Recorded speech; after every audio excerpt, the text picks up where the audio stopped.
disons que le paysage au Québec est un petit peu différent. Il s'est créé d'abord il y a près de plus de 100 ans.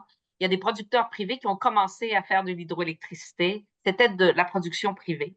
C'est les ancêtres de notre association. Ils ont créé une association ensemble en 1907. Et par la suite, à travers les décennies, il y a eu des consolidations de ces compagnies-là parce que l'hydroélectricité était importante au Québec. Et il y a eu de l'électrification et il y a eu la création de la Société d'État Hydro-Québec. Et depuis les années 60, il y a eu une nationalisation finalement de l'hydroélectricité.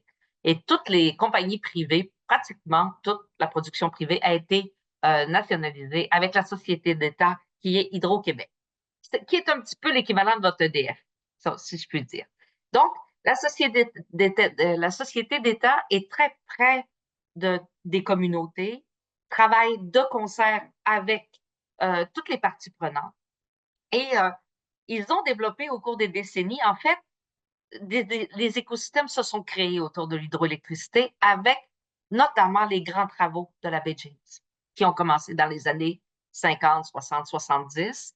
Et cet écosystème-là, il s'est créé par du génie conseil qui s'est développé, donc à travers des partenariats stratégiques. Des partenariats stratégiques avec des firmes de génie conseil qui sont devenues parmi les plus importantes au monde et qui se sont mis à exporter même leurs services partout, des entreprises de services. Donc, on pourrait même dire qu'aujourd'hui, le cluster d'électricité, il est au Québec.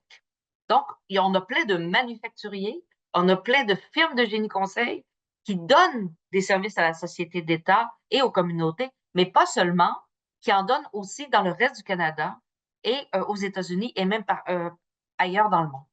Donc, c'est un savoir-faire, c'est tout un écosystème de savoir qu'il y a entre la société d'État, certains donneurs d'ordre privés, parce qu'il en reste quelques-uns, les firmes d'ingénierie et aussi les PME qui ont grandi, qui sont nées elles aussi avec la société de la baie James pour l'entretien des centrales, pour la construction et qui aident finalement et qui sont on les appelle des tiers 2, des tiers 3, qui sont des fournisseurs de premier plan et qui aident les grands manufacturiers, les Schneider de ce monde, les General Electric de ce monde qui sont en France, et qui les alimentent finalement et les tiers 1, eux, donnent les services à la société d'État. Alors, la société d'État entretient des liens serrés avec cet écosystème-là à travers des partenariats, à travers leur participation active à des événements, où est-ce qu'on est capable de créer des synergies entre tout le monde et travailler sur des projets d'innovation, impliquer des PME, des firmes d'ingénierie, les grands manufacturiers